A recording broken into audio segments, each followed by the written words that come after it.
Welcome and thank you for participating in tonight's virtual public meeting, which will focus on I-45 project segments 1 and 2, beginning with 1.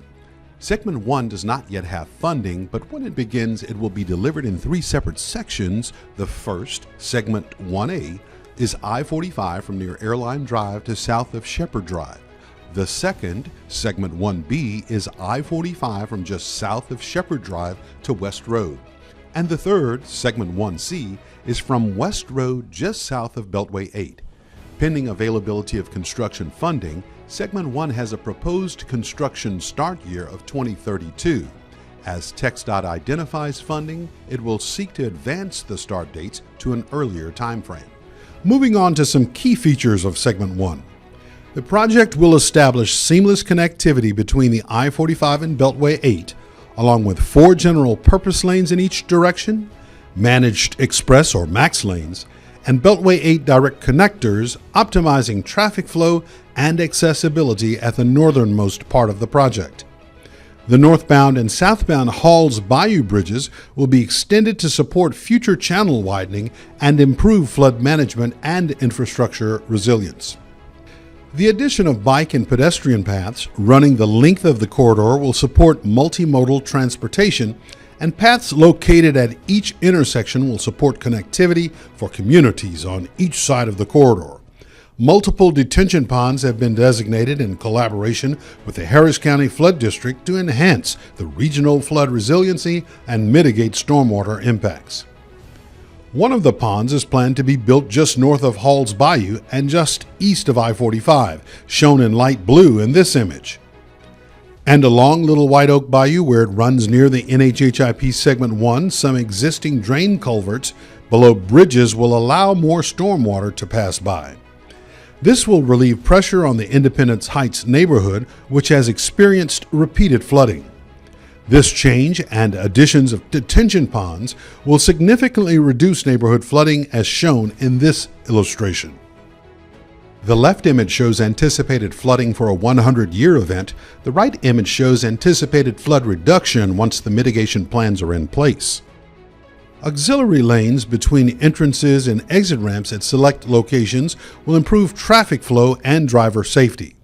Coming back to Independence Heights, it was important to recognize the neighborhood's historic significance. Independence Heights was established as the first African American municipality in the state of Texas. TxDOT has committed to preserving the historic significance of this area through a series of actions that include flood resiliency, dust and noise mitigation, historical highlights integrated into the infrastructure, and historic asset documentation. Switching gears now to right-of-way. TxDOT acknowledges the importance of advancing right-of-way assessments to explore potential reductions in the project footprint for segments 1 and 2, compared to what was in the project's record of decision.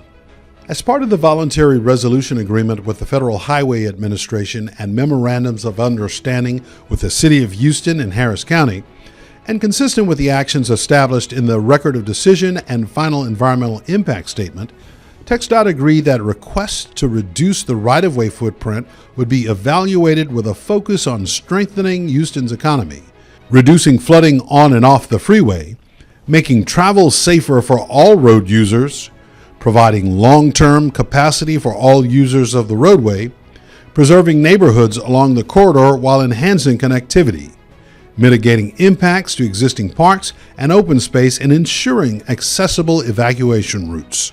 Elevated managed lanes were considered as an alternative to reduce right-of-way during the I-45 project's environmental process. But since this concept is not consistent with the project's purpose and need, elevated managed lanes were not considered as an opportunity to reduce the project footprint. The assessment considered all aspects of the roadway footprint, including the pedestrian and bicycle area, the roadway pavement, and ramp envelope. The pedestrian area is the space between the property line and frontage roads. In order to provide long-term capacity for all roadway users, including pedestrians and bicycle riders, this area was deemed not desirable for footprint reduction. Next, the roadway pavement area was considered. To provide safe travel, reduce flooding, and provide accessible evacuation routes, this area was also not deemed suitable for footprint reduction. The assessment also considered the ramp envelope, which is the space between the frontage roads and main lanes. The right-of-way footprint for segment 1 could potentially be reduced by decreasing the space between the main lanes and frontage roads, especially in roadway sections between entrance and exit ramps. The ability to reduce right-of-way between the main lanes and frontage roads is limited because this area provides space for critical infrastructure elements, including drainage, lighting, and signage. For segment 1, we first considered I-45 between Beltway 8 and West Mount Houston Road. In the vicinity of the Beltway 8 interchange, there are limited opportunities to reduce the right-of-way footprint due to the space needed for the interchange direct connectors and the HOV connection. By reducing the space within the ramp envelope, it is possible to reduce the right-of-way footprint between Beltway 8 and West Mount Houston Road. Although the footprint reduction decreased the size of the proposed right-of-way acquisition, the potential reduction did not significantly alter the effects on the property parcels. As an example, the graphic on the left shows the record of decision approved right-of-way as shown in yellow, with the proposed right-of-way line shown in blue. The graphic on the right shows the same property with a potential right-of-way footprint reduction that can be accomplished by reducing the ramp envelope. The potential reduction in the right-of-way footprint is shown in green, with the potential revised right-of-way lines shown in red. As can be seen, both the ROD and the potential right-of-way footprint reduction acquire a portion of the building. In this case, the potential reductions did not significantly alter the effects on the parcels or result in the avoidance of any parcels. Because of this, the recommendation is to proceed with the original right-of-way footprint as shown in the ROD. Next, in the portion of segment 1 from West Mount Houston Road to West Gulf Bank Road, as shown in the graphics, the potential reductions primarily impacted parking, and the potential reductions did not result in the avoidance of any parcels. For this portion of segment 1, the recommendation is to engage with the property owner to discuss potential implementation of the revised right-of-way concept. This will provide an opportunity for the affected property owner to provide input regarding whether or not to reduce the right-of-way footprint on their property. The final segment 1 area considered was the portion of I-45 from West Gulf Bank Road to Airline Drive. Here, the proposed footprint reduction strategy resulted in a potential decrease of nearly 6 acres in the overall footprint. The potential reduction avoids impacts to 9 residential properties and 2 commercial properties. As an example, the graphic on the left shows the ROD approved right-of-way as shown in yellow, with the proposed right-of-way line shown in blue. The graphic on the right shows the same property with a potential right-of-way footprint reduction that can be accomplished by reducing the ramp envelope.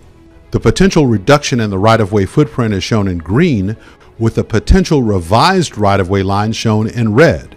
In this case, the potential footprint reduction results in avoiding impact on parcel 1332. For this portion of segment 1, the recommendation is to engage with the property owners to discuss potential implementation of the revised right-of-way concept. This will provide an opportunity for the affected property owners to provide input regarding whether or not to reduce the right-of-way footprint on their property. This chart shows the right-of-way footprint in segment 1 could be reduced by slightly more than 477,000 square feet, resulting in avoiding impact to 11 parcels. This concludes our update on segment 1. Thank you for your attention.